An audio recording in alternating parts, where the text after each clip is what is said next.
2001 में दिल्ली में कोई ऐसा नहीं था जिसे मंकी मैन की अफवाह के बारे में नहीं पता था। उन दिनों मंकी मैन बहुत ही ज़्यादा फेमस हो रहा था क्योंकि एक 7 से 8 फुट का इंसानी रूपी बंदर जो रात को आता है और लोगों को गंभीर रूप से घायल कर देता है और अंधेरे में कहीं ऐसे गायब हो जाता है जैसे कि वो कभी था ही नहीं। कई लोगों ने ये दावा किया था कि उन्होंने मंकी मैन को देखा है और कई लोग ये बोलते थे कि मंकी मैन एक अफ़वाह है। कई लोग ये भी बोलते थे कि मंकी मैन असली में कोई नहीं है, कोई इंसान है जो एक सूट पहन के लोगों को मार रहा है। तो क्या थी सच्चाई? ये तो आज तक पता नहीं चला, मगर कुछ घटनाएँ थी जो लोगों के साथ हुई थी और वो घटनाएँ एकदम सच थी। तो आज हम उसी एक घटना के बारे में बात करने जा रहे हैं। तो मैं हूं अभिषेक और आप सुन रहे हैं मेरे साथ हॉरर स्टोरीज। चलिए शुरू करते हैं।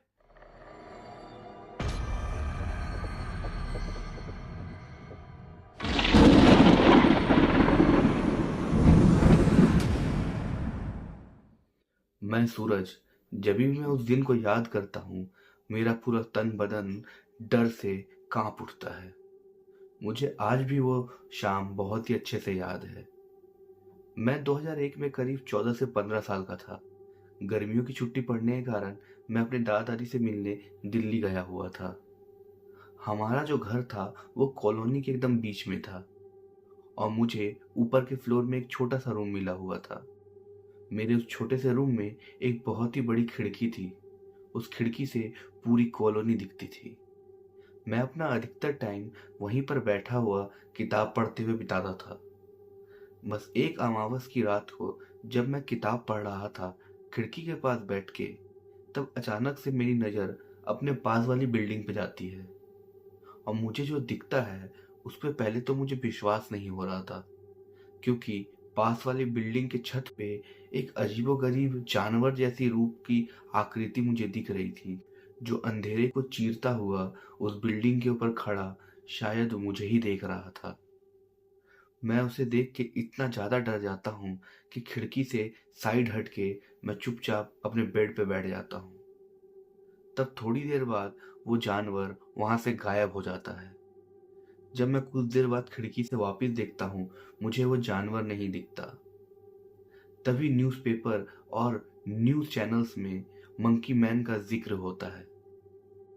मैं जैसे ही मंकी मैन के बारे में सुनता हूँ मैं अपने परिवार में सबको बताने की कोशिश करने लगता हूँ कि कल रात को मैंने मंकी मैन को देखा था, मगर घर पे कोई भी मेरी बातों पे विश्वास नहीं करता क्योंकि था तो मैं एक 14-15 साल का बच्चा ही। मेरे मम्मी पापा भी मेरे पे विश्वास नहीं कर रहे थे। तभी मैं ये ठान लेता हूँ कि अब मैं मंकी मैन के बारे में सबको बता के ही रहूँगा और मैं मंकी मैन को रोज देखने की कोशिश करने लगता हूँ। तभी मंकी मैन मुझे कहीं ना कहीं दिख ही जाता है, कभी बिल्डिंग की छत पे, कभी पार्किंग लॉट पे चलता हुआ। मंकी मैन जहाँ जहाँ लोगों को दिख रहा था मैं वहाँ वहाँ जाने लगता हूँ, इसी एक आशा में कि मंकी मैन मुझे दिख जाए और मैं सबको बता पाऊँ कि मैंने मंकी मैन को देखा है।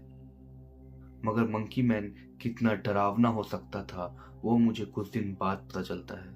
रात के करीब 10 बजे थे। मैं उसी खिड़की के पास बैठ के किताब पढ़ रहा था। तभी मैं देखता हूँ कि मंकी मैन मेरे सामने वाली बिल्डिंग पे नीचे पाइप से चढ़ रहा होता है।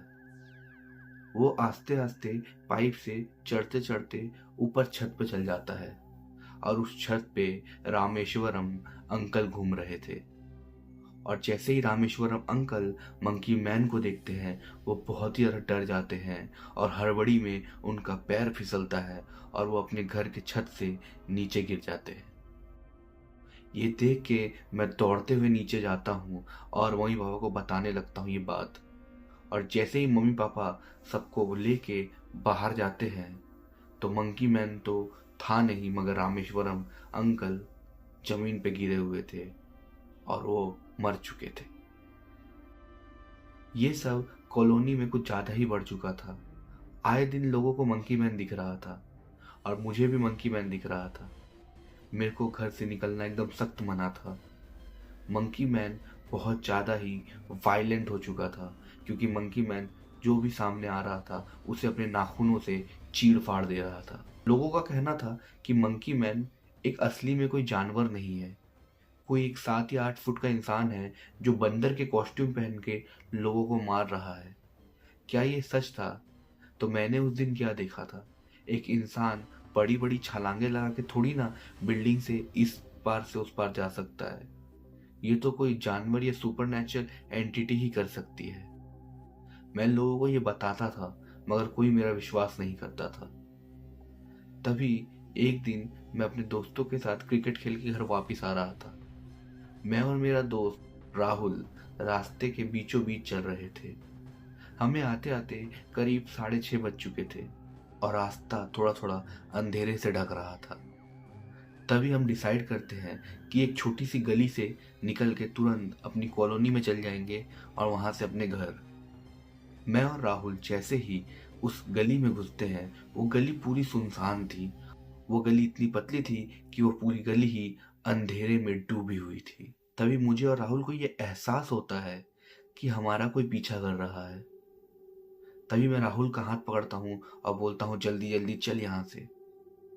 तभी थोड़ी दूर जाने के बाद राहुल पीछे मुड़ के देखता है और जब मैं पीछे मुड़ के देखता हूँ तो हम दोनों डर के मारे कांप रहे थे, क्योंकि करीब 10 फुट दूर हमसे मंकी मैन खड़ा था।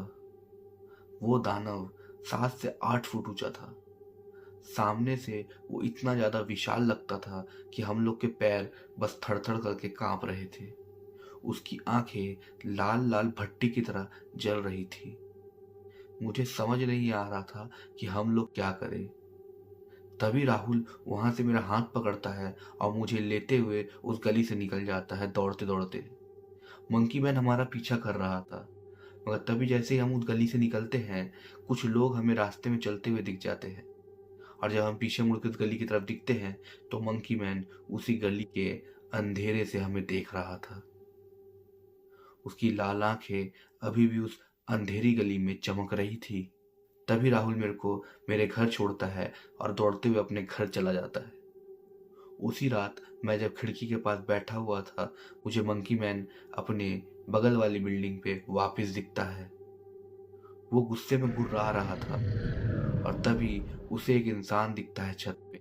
वो उसे अपने नाखूनों से चीर फाड़ देता है और वहां से पल भर में ही गायब हो जाता है। मगर कुछ दिनों बाद मंकी मैन की अफवाहें अचानक से गायब सी हो गई। ऐसी गायब हुई जैसे कि मंकी मैन था ही नहीं कभी। इसलिए मैं जानता हूँ कि जो मंकी मैन की अर्बन लेजेंड है वो सच है, क्योंकि मैंने उसे अपने सामने देखा है। मैंने उसे लोगों को मारते हुए देखा है। मैंने उसे मेरा पीछा करते हुए देखा है। तो आपका क्या ख्याल है मुझे तो ये नहीं पता, मगर मैं तो ये जानता हूँ कि मंकी मैन एक सच्ची घटना थी और मेरे साथ घटी भी है। तो आपको ये घटना कैसी लगी मुझे कमेंट में ज़रूर बताएं, और अगर आपके पास कोई ऐसी कहानी है जिसे मैं नरेट कर सकूं तो मुझे ज़रूर भेजें। डिस्क्रिप्शन में मेरा नंबर है। तो मिलते हैं आपसे नेक्स्ट वीडियो में, तब तक के लिए बाय।